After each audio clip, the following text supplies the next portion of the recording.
Hello दोस्तों, मैं सौरभ आपका स्वागत करता हूं मेरे चैनल कोडिंग वर्ल्ड में, जहां हम बड़े ही आसान तरीके से सी प्रोग्रामिंग लैंग्वेज के बारे में सीखेंगे। सो प्लीज़ चैनल को सब्सक्राइब कीजिए, वीडियोस को लाइक कीजिए और शेयर भी कीजिए। तो चलिए देखते हैं।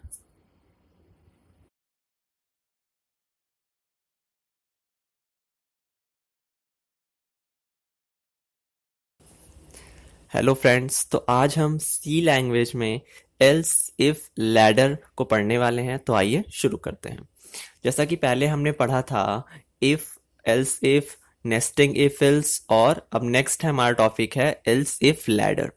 तो जैसे हमने पहले के टॉपिक्स में अपने इफ और नेस्टेड इफ एल्स को पढ़ा हुआ है, सेम उसी तरह से एल्स इफ लैडर का भी यूज हम अपने प्रोग्राम में करेंगे। तो लैडर का अगर हम साधारण वर्ड में बोलें उसे, तो सीढ़ी होता है। तो सीढ़ी का मतलब कि एक के ऊपर एक के ऊपर एक सारी कंडीशंस का होना, या नीचे भी आप बोल सकते हैं। मतलब पहली कंडीशन, उसके नीचे दूसरी कंडीशन, उसके नीचे तीसरी।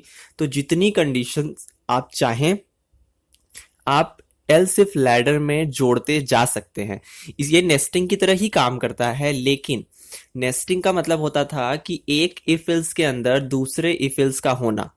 लेकिन यहां पर एक के अंदर कोई नहीं काम करेगा। यहां पर एक इफ होता है, एक एल्स होता है, और कई सारे एल्स इफ होते हैं। याद रखिएगा कि यहां पर कोई एक दूसरे के अंदर नहीं काम कर रहा। आप देख सकते हैं जैसे कि सब सिंटेक्स हम देख लेते हैं। सबसे पहले हमारा इफ कंडीशन है, तो इफ नॉर्मल सभी में लगाया जाता है। तो यहां पर हमारा है कंडीशन वन। तो यहां पर अपनी कंडीशन वन देंगे, और जब ये कंडीशन ट्रू होगी तो हम इस कर्ली ब्रेसेस के अंदर जाएंगे और स्टेटमेंट वन को प्रिंट करेंगे। अब जैसे कि अगर ये नेस्टेड होता, तो इस इफ के अंदर एक और इफ एल्स आता, लेकिन नेस्टेड नहीं है। ये आपका लैडर है। लैडर का मतलब कि एक के नीचे दूसरी कंडीशंस का होना। तो पहली कंडीशन अगर ट्रू होती है तो पहले स्टेटमेंट में प्रिंट होंगे। अगर ये कंडीशन नहीं ट्रू होती है तो एल्स इफ दूसरी कंडीशन को चेक करेगा। अब एक चीज याद रखिए कि जितनी बार हम इफ का यूज करेंगे, चाहे वो एल्स के साथ हो या अकेले हो, उतनी बार हमें एक कंडीशन को डिक्लेयर करना जरूरी है। जैसा कि आप पहला इफ देख सकते हैं, उसके आगे हमने कंडीशन लगाई। अब यहां पर इल्स के साथ इफ है, तो हमें एक और कंडीशन लगानी है। तो यहां पर हमने अपनी दूसरी कंडीशन लगाई कि अगर ये कंडीशन ट्रू होती है तो स्टेटमेंट टू एग्जीक्यूट होगा।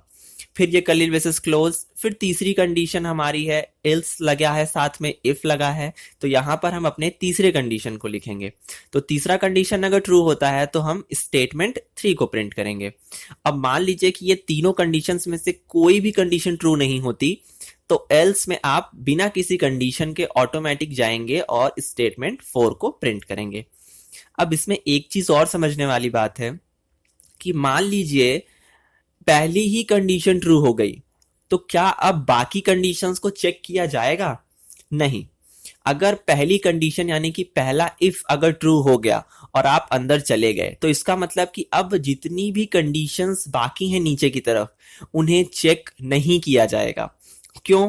क्योंकि ये लोग एक साथ जुड़कर चल रहे हैं। और मान लीजिए कि पहली कंडीशन फॉल्स होती है और दूसरी ट्रू हो जाती है, तो उसके नीचे जितनी भी कंडीशंस होंगी उन सबको छोड़ दिया जाएगा, उन सबको नहीं चेक किया जाएगा। तो ये काम इस तरीके से करता है एल्स इफ लैडर।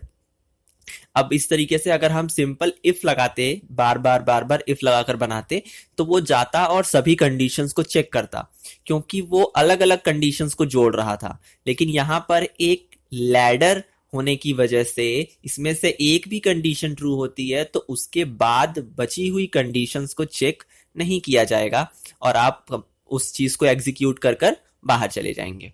तो इस तरीके से हम अपने एल्स इफ लैडर का यूज कर सकते हैं। यह हमारा सिंटेक्स हमने देख लिया, तो हम इसका एक एग्जाम्पल प्रोग्राम भी देख लेते हैं, किस तरीके से हम उसे एक्सेस कर सकते हैं।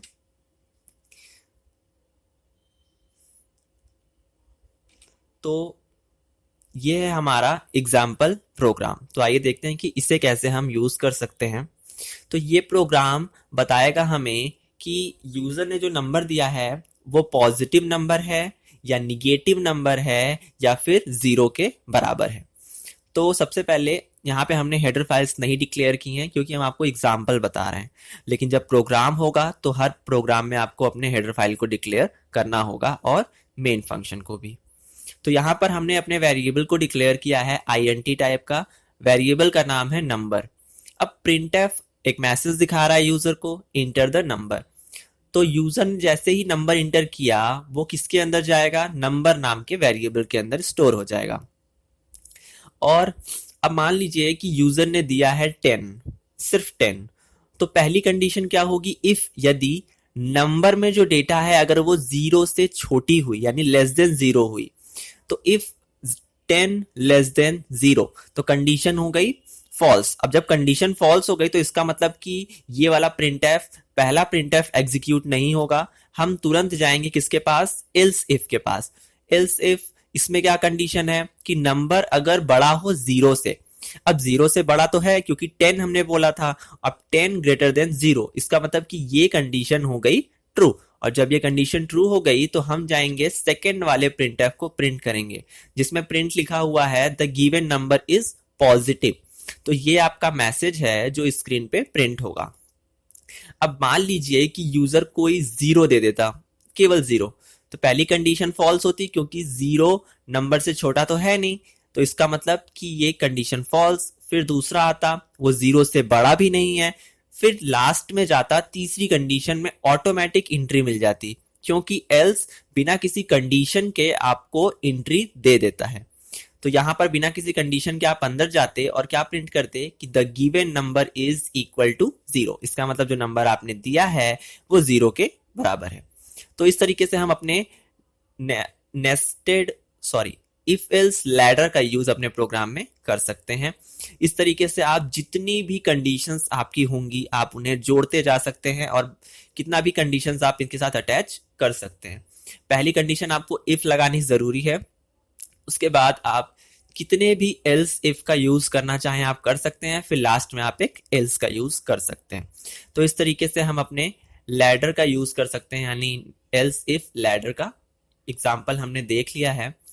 और नेक्स्ट वीडियो में हम इसका प्रोग्राम भी बनाएंगे और काफ़ी अच्छे अच्छे प्रोग्राम बनाएंगे।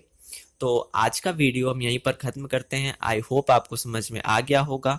अगर आपको कोई भी प्रॉब्लम होती है तो आप हमें कमेंट कर सकते हैं या हमें ईमेल भी कर सकते हैं।